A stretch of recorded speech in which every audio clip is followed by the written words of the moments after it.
우리 함께 누가복음 15장 18절에서 24절 말씀을 교독하도록 하시겠습니다. 내가 일어나 아버지께 가서 이르기를 아버지 내가 하늘과 아버지께 죄를 지었사오니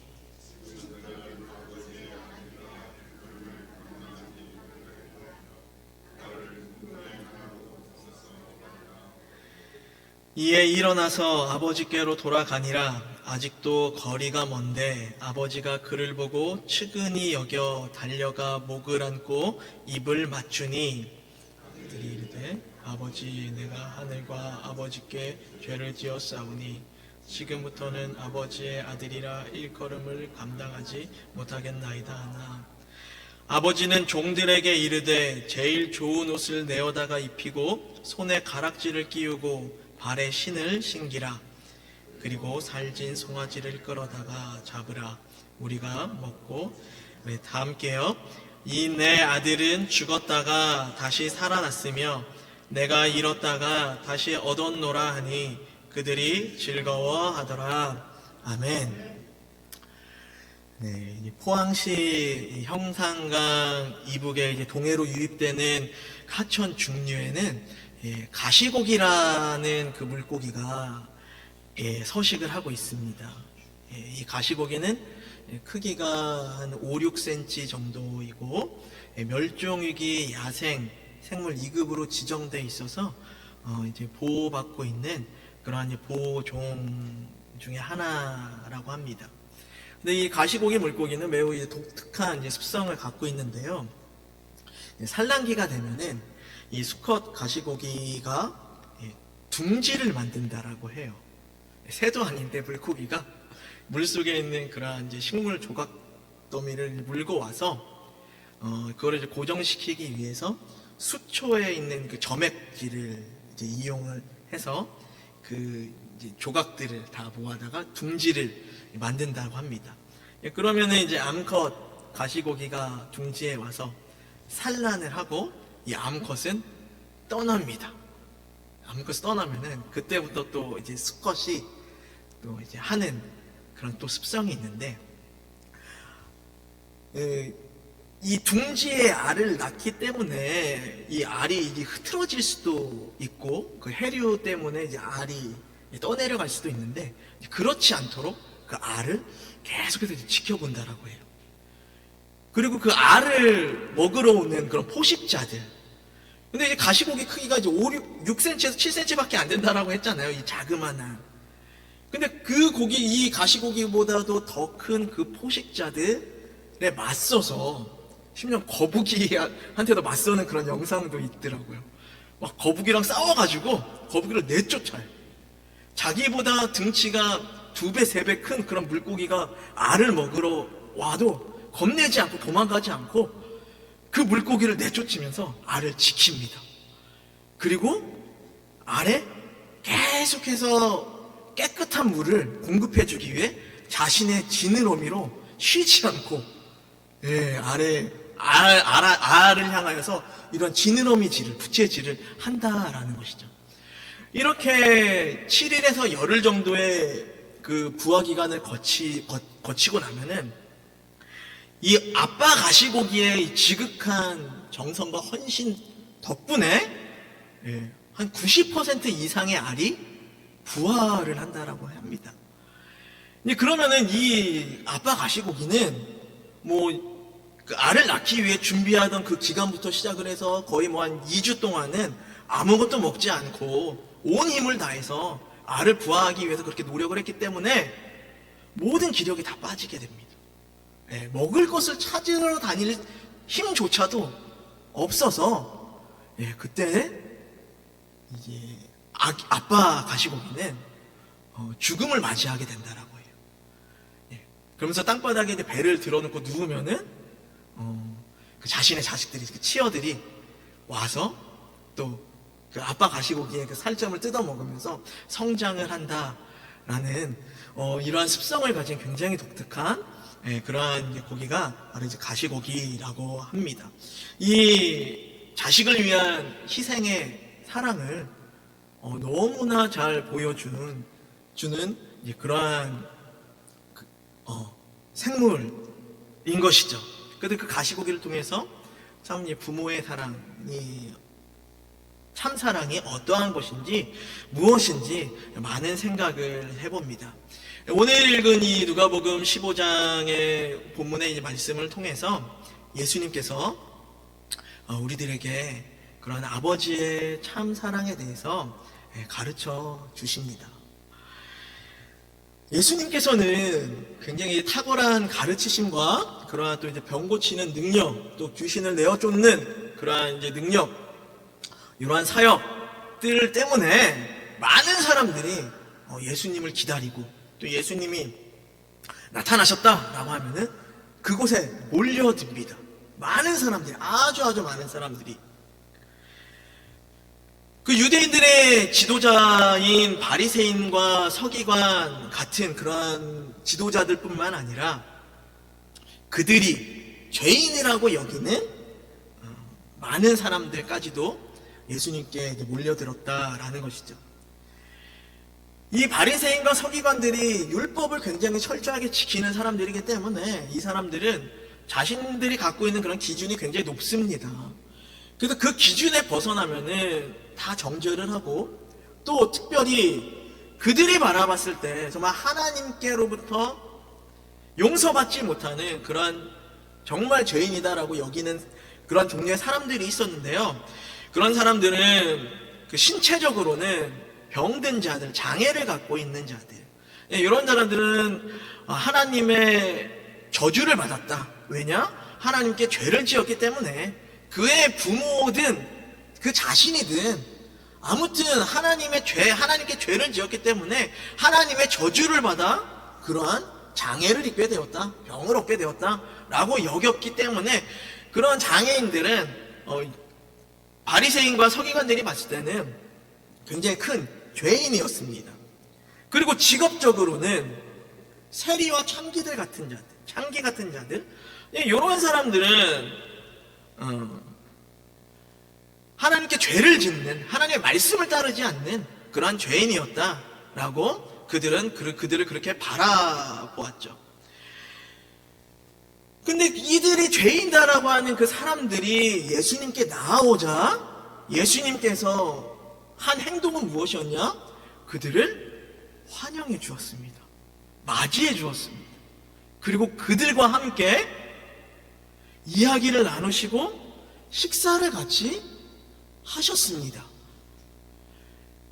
그러니까 바리새인들이 예수님을 봤을 때는 예수님은 사람들에게 메시아다라고 여겨지는 하나님께서 보내주신 옛 선지자들을 통하여서 우리를 구원하기 위해서 하나님께서 보내주신 그런 하나님의 사도인 그런 예수가 죄인들과 어울리네? 절대로 용납되지 않았죠. 죄인들과 함께 식사의 자리를 한다라는 것은 그 죄인들이 갖고 있는 그 거룩하지 못한 더러움들이 같이 마주 앉아 있는 자신에게 이게 전가될 수 있기 때문에 결코 죄인들과 함께 자리를 하지 않는 것이 유대인들의 전통이었는데 예수님은 이것을 다 깨버리신 거예요. 심지어 메시아라고 불려지는 그런 분이 이런 행동을 하니 바리새인들과 서기관들은 예수님의 존재에 대해서 과연 그분이 메시아가 맞을까? 의심이 되어지기 시작했다라는 것이죠. 그러니까 서로 수군대기 시작을 합니다. 예수님께서 그것을 아셨어요. 그것을 아시고 그들에게 하나님의 사랑에 대해서 하나님이 보내주신 그 사람이 또한 그 사랑을 어떻게 표현해야 할 것인가에 대해서 3가지 비유를 통해서 그들에게 이야기를 해주십니다. 첫 번째는 잃어버린 양에 관한 이야기죠. 두 번째는 또 잃어버린 드라크마를 찾은 여인에 관한 또 이야기. 또 마지막 이야기는 잃어버린 둘째 아들, 잃은 둘째 아들을 찾은 아버지의 이야기. 이 세 가지 이야기에 공통점이 있습니다. 이 세 가지 이야기의 공통점은 첫 번째, 그 이야기 모두 잃어버린 존재가 등장한다라는 것입니다. 잃어버린 존재가 등장한다라는 것은 그 잃어버린 존재가 어떤 소유자, 그 잃어버린 것들을 소유한 사람이 존재가 있었는데 그 소유자로부터 벗어났다라는 것입니다. 잃어버린 양에 관한 그 이야기에서 100마리의 양을 가진 목동이 있었어요. 주인이 있었어요. 양의 주인이.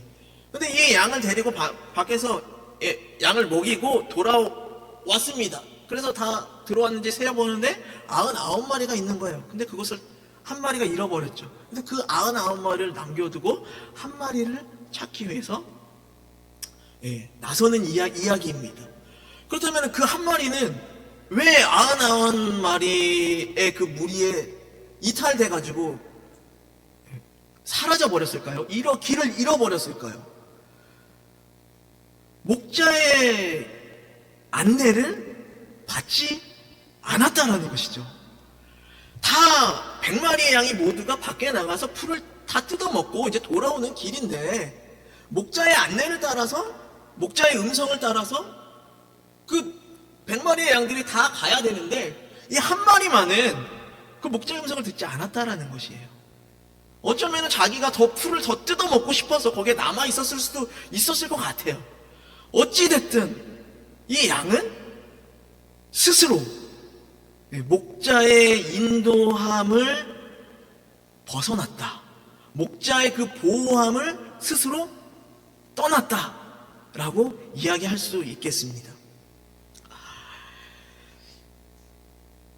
그리고 오늘 본문 말씀의 그 둘째 아들은 어땠습니까?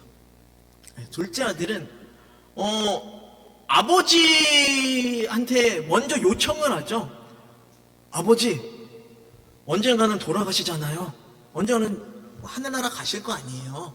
그러면 그 남은 유산 저희 형과 저한테 남겨주실 것인데 저 그거 지금 당장 받고 싶은데요. 이렇게 아버지한테 부탁을 합니다. 이 이야기를 우리 부모님 되시는 우리 여러분들께서 자기 자녀가 이런 이야기를 했을 때 어떠한 감정이 생기시겠습니까? 이 아버지도 분명히 그러한 마음이 들었을 거예요. 나보러 빨리 죽으라는 건가 뭔가 이 불효막심한 자식. 지금까지 부모의 돌봄 안에서, 보호하신 그 안에서 안전하고 평안하게 지내왔었던 것이 뭐가 내가 부족했을까? 그래서 이 아이가 나의 그런 그 울타리를 떠나려고 하는 것이지? 이런 생각도 드실 수도 있을 것 같습니다. 그러니까 아무튼 그 아들은, 둘째 아들은 부모의 울타리가 싫었던 거예요. 자기 마음대로 그냥 하고 싶었던 거예요. 자기가 먹고 싶은 거, 사고 싶은 거 마음대로 다 사고 먹고, 자기가 어울리고 싶은 그 친구들 부모님의 통제 안 받고, 그렇게 마음대로 만나고 싶고, 자기 하고 싶은 대로 하고 싶었던 겁니다.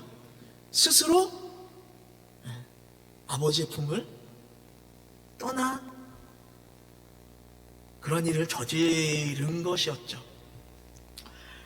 그래서 이 이야기들의 이제 공통점은 잃어버린 존재. 근데 그 잃어버린 것이 그 소유주의 어떠한 실수, 부주의, 이런 것들이 아니라 이 두 가지 이야기, 양과 탕자의 이야기에서는 정말 스스로 만족하지 못하여서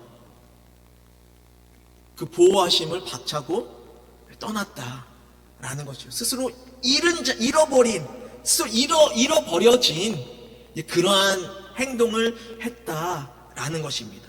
또 두 번째, 이 세 가지 이야기의 공통점은 무엇이냐면은 바로 그 소유자가, 주인이 잃어버린 것을 반드시 찾아냈다라는 것이 공통점입니다. 한 마리의 잃어버린 양, 그것을 찾기 위해서 그 주인은, 양의 주인은 99마리를 버려두고 한 마리를 끝까지 찾아냅니다. 끝까지 찾아냅니다. 그리고 잃어버린 그 드라크마, 요것을 찾기 위해서 그 여인은 등불을 켜고 집안 구석구석을 뒤져서 그 한 드라크마를 끝까지 찾아냈습니다. 그렇다면 이들이 잃어버린 것을 이렇게 끝까지 찾아내고자 하는 그런 의지를 가지고 끝까지 찾아낸 이유가 무엇이겠습니까? 그들은 잃어버린 그 존재를 굉장히 소중하게 생각했다라는 것이죠. 굉장히 귀하게 여겼다라는 것이죠. 이것이 없어지면은 나의 인생에 아주 큰 걱정과 근심과 슬픔이 찾아오게 될 것이다 라고 그들은 생각했기 때문에 끝까지 그것들을 찾을 수밖에 없었다라는 것입니다. 그리고 그 아버지를 떠나 먼 나라에 가서 아버지의 재산을 다 탕진하고 이제는 내가 살 수 있는 방법이 다시 아버지 집으로 돌아가는 그 방법밖에 없겠다라고 생각했던 그 둘째 아들. 근데 아버지를 볼 면목이 없습니다.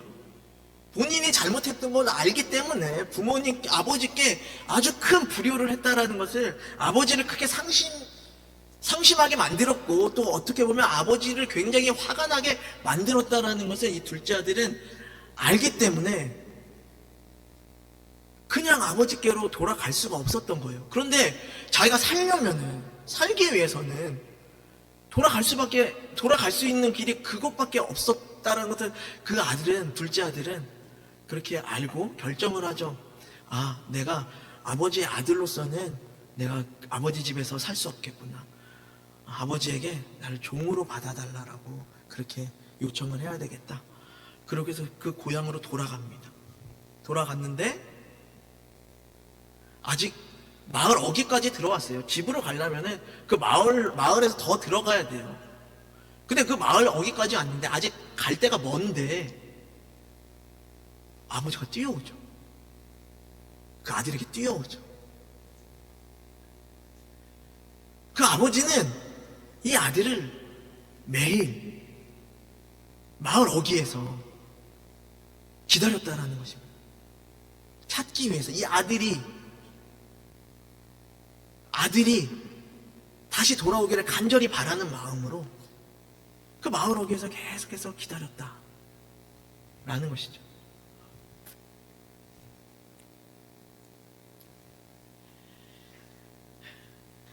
그 아들을 얼마나 사랑하고 얼마나 소중히 여겼기에 아들이 자신에게 그렇게 비수에 꽂히는 그런 말을 하고 불효를 저질러도 아버지는 매일 이른 아침부터 밤늦게까지 해가 질 때까지 그 마을 어귀에서 그 아들을 기다릴 수밖에 없었다라는 것입니다.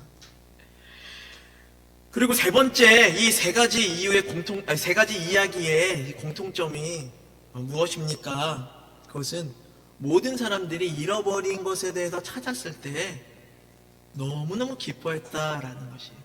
그리고 그 기쁨을 본인만 누리는 것이 아니라 많은 사람들과 함께 누렸다라는 것입니다. 잃은 양을 찾아왔습니다. 우리 5절, 6절 말씀에 이렇게 나와 있죠. 또 찾아낸 즉 즐거워 어깨에 메고 집에 와서 그 벗과 이웃을 불러 모으고 말하되 나와 함께 즐기자.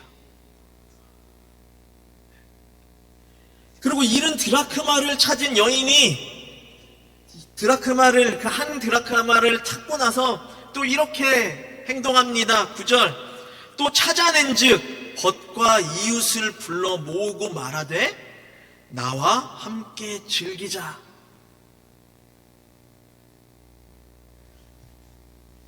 마지막 잃어버린 그 아들이 돌아왔을 때 아버지는 멀리서부터 달려와 그 아들의 목을 끌어안습니다. 그 목을 끌어안는다라는 것에 그 의미가 두 가지가 있어요. 한 가지는 그 반가움의, 고마움의 표현. 또 한 가지는 이 아이를 보호하기 위한. 이 아들은 유대인의 율법에 돌에 맞아 죽을 짓을 한 그 아들입니다. 그 일을 저지른 그러한 죄인이에요. 그렇기 때문에 그 율법에 따르면은 어느 누구든지 그 사람을 본 자는 먼저 돌로 쳐서 죽여도 된다라고 나와 있어요. 근데 아빠가 마을 어귀에서부터 이 아들을 기다리지 않았다라면은 혹시나 이 아들이 마을로 들어왔을 때 이 아들을 알아본 사람이 율법을 어긴 자? 그래, 너는 돌로 쳐서 죽여도 마땅해. 그 자리에서 돌로 쳐서 죽을 수도 있었던 거예요. 근데 이 아버지는 이 아들을 보호하기 위해서 또 끌어안았다라는 것이죠. 그리고 이 아들을 다시 나의 아들이다라고 인정하기 위해서 더러워진 옷을 벗기고 새 옷으로 입혀주고 신발을 새 신발로 바꿔주고 손에 또 아들의 증표인 반지까지 끼워줍니다. 그리고 나서 이렇게 이야기를 하죠. 22절, 23절 우리 함께 읽을까요? 그리고 우리가 먹고 즐기자. 이 내 아들은 죽었다가 다시 살아났으며 내가 잃었다가 다시 얻었노라 하니 그들이 즐거워하더라. 아멘. 아들이 돌아온 그 기쁨에 대해, 잃어버린 것을 다시 찾았다라는 그 기쁨에 대해서 주체할 수 없어서 마을의 잔치를 엽니다. 나의 기쁨이 사람들에게 또한 전해질 수 있도록, 또 많은 사람들이 함께 이 아들이 돌아온 것을 즐거워할 수 있도록 이러한 잔치를 베풀었습니다. 그렇습니다. 이것이 바로 하나님께서 우리를 향한 그 마음이다 라는 것을 예수님께서 이 이야기를 통해서 우리들에게 가르쳐 주십니다. 우리는 누군가를 바라봤을 때는 저 사람은 용서받지 못할 사람, 저 사람은 정말 상종하지 못하는, 그렇게 할 수 없는, 내가 먼저 다가갈 수 없는 그러한 사람이라고 여길지라도 하나님께서는 그들이 뉘우치고 다시 하나님께로 돌아온다라면은 그것을 위해서 하나님께서는 큰 잔치를 베풀어 주신다 라는 것이 바로 하나님의 그 마음인 것이죠. 하나님은 잃었을 뿐만 아니라 또한 잃은 것을 다시 찾으시는 분이십니다. 하나님은 하나님의 그 실수나 부주의로 인해서 하나님의 소유된 것을 잃어버린 것이 아닙니다. 하나님께 속한 하나님의 사람들이 스스로 하나님을 떠난 것이죠. 하나님은 가장 소중한 것을 잃어버렸기에 너무너무 속상해 하시며 그것을 찾기 위한 노력을 끊임없이 하십니다. 하나님의 열심으로 하나님은 그렇게 하신다라는 것입니다. 하나님께서 천지를 창조하셨을 때는 이 지금 세상에 돌아가는 이 자연의 질서들이 너무나 복잡하지만 굉장히 정교하고 질서가 있잖아요. 근데 이것을 말씀 하나로 아주 간단하게 만드신 분이 바로 하나님이십니다. 그런 하나님께서 잃어버린 자가 돌아오게 하기 위해서 말씀 하나로도 하나님께서 돌아오게 하실 수 있는 그러한 분이세요. 그럼에도 불구하고 하나님께서 그렇게 하지 않으시는 그 이유는 우리가 마치 로봇과 같은 존재로 여기지 않으시기 때문에, 하나님이 생각하는 대로 우리가 움직여 주기를 바라지 않기 때문인 것입니다. 이것을 다시 이야기하면은 하나님께서는 우리를 너무나 사랑하시기 때문에 우리의 그 인격을 존중해 주신다라는 것이죠. 그래서 우리 스스로가 깨닫고 돌이키기까지 하나님은 인내하며 기다리십니다. 이러한 하나님의 사랑, 우리 지금까지도 우리가 많이 깨닫고 삶의 순간순간에 많이 누려오셨을 것입니다. 근데 앞으로도 또한 이러한 하나님의 사랑을 더욱더 마음껏 누리며 하나님을 더욱더 사랑하시는, 또한 하나님께서 사랑하는 그러한 이웃들을, 또 모든 만물 피조물들을 사랑하시는 그런 우리 선한 이웃교회 성도님들 되시기를 축복합니다. 우리 함께 기도하시겠습니다.